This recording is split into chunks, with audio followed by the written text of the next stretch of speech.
بسم الله الرحمن الرحيم، والصلاة والسلام على أشرف الخلق والمرسلين سيدنا محمد وعلى آله وصحبه أجمعين. رب اشرح لي صدري ويسر لي أمري واحلل عقدة من لساني يفقهوا قولي. في ناس يا باشمهندسين سألتني على إزاي أطول مدة تفعيل برنامج. يعني مثلا الناس لما بتفتح برنامج زي برنامج الساب بيجي لهم رسالة بيقول لهم إن البرنامج فاضل له كذا يوم أهو. مثلا عندي فاضل له اكسباير، فاضل له 5 دايز بس، وبعد كده خلاص المدة بتاعته هتنتهي. طب أتصرف في مشكلة زي دي إزاي يا باشمهندسين؟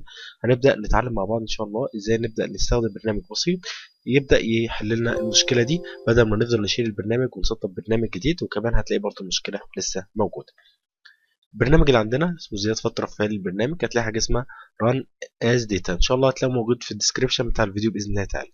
هتفتح البرنامج بمنتهى السهولة اهو.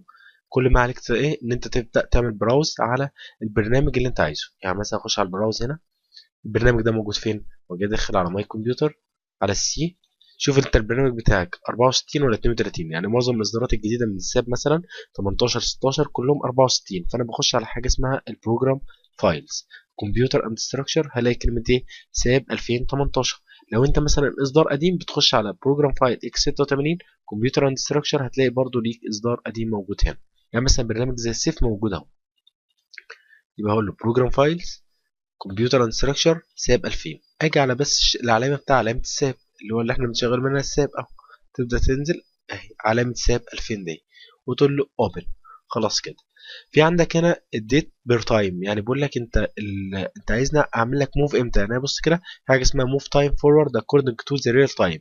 يعني البرنامج ده اتصدر امتى، الشركه صدرت البرنامج امتى، وبناء عليه هزود لك الفتره من اول ما صدرته لحد تاريخ النهارده.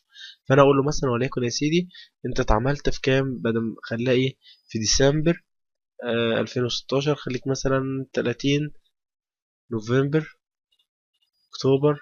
خليك مثلا رجعه سنة مثلا براحتك، او اهي شهر واحد مثلا 2/1/2016 مثلا. واهم حاجة العلامة تكون ايه؟ ران جنب ايه؟ جنب موف رايت. ماشي.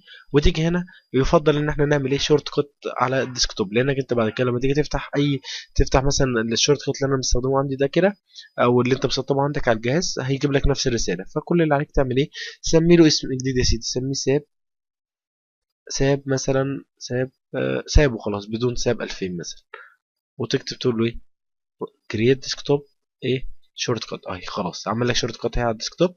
كل ما عليك تقول له ايه؟ ران. بس كده.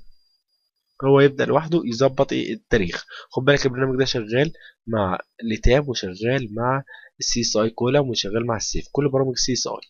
لو انا رحت هنا على طول بقى او هيلب اباوت ساب بقى، اقرا كده معايا. فاضل لك كام يوم؟ 323 days left. يعني انت فاضل لك 323 يوم. بنفس الطريقة دي تبدأ تعمل برنامج التاب وبرنامج السيف وبرنامج سي اس اي كولوم كمان. تمام كده يا باشمهندسين؟ شكرا والسلام عليكم ورحمة الله وبركاته.